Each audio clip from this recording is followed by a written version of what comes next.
Look at a modern grandmaster staring down a board. Today, we treat chess as a test of human intellect, a battle of pure discipline. The strategic value of these 64 squares is widely respected. It's studied by cognitive scientists and used to train minds in high-stakes, analytical environments. Yet, in medieval Europe, the game occupied a completely different space.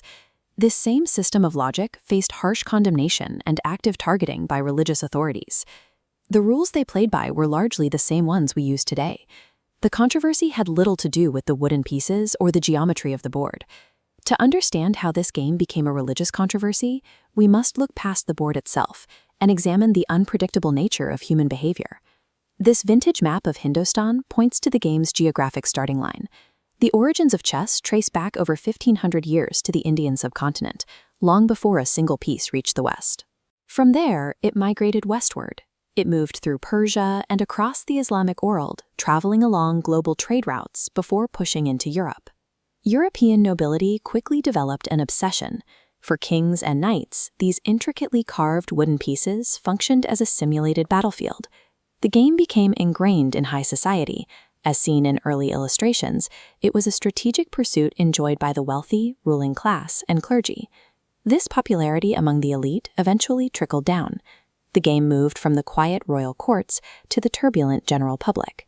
The church's hostility grew from the toxic environments where the game was increasingly played, rather than the mechanics of the game itself. Chess had moved into a new setting. The boards were now common in crowded, loud, and unruly medieval taverns. It became deeply intertwined with the medieval gambling economy. Players often rolled dice to determine their moves, and large sums of money changed hands over a single match. The societal fallout followed. Matches ended in physical altercations and financial ruin, while patrons neglected religious duties to keep playing. Instead of quiet strategy, the chessboard had morphed into a high-stakes gambling tool, associated with crippling debt and violent public disorder. Looking at ancient records like this, tattered parchment, we see the official response. Regional church councils and bishops drafted formal decrees to prohibit the game. However, a common misconception suggests a total ban.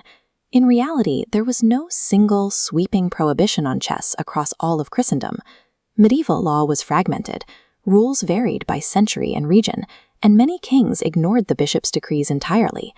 To understand the crackdowns that did occur, we have to look at the fragility of medieval life. Society faced constant threats, from widespread famine, outbreaks of disease, and unending warfare.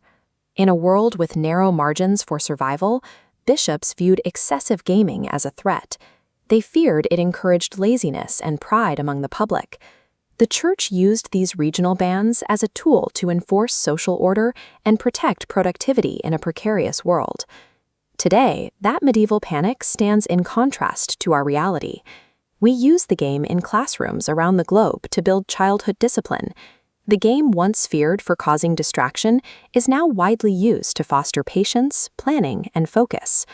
The church's historical target wasn't chess. They were attempting to legislate against the human vulnerability to addiction. Moral leaders targeted the specific point where recreation became a life-altering obsession. History shows that the danger rarely lies within a tool or a game.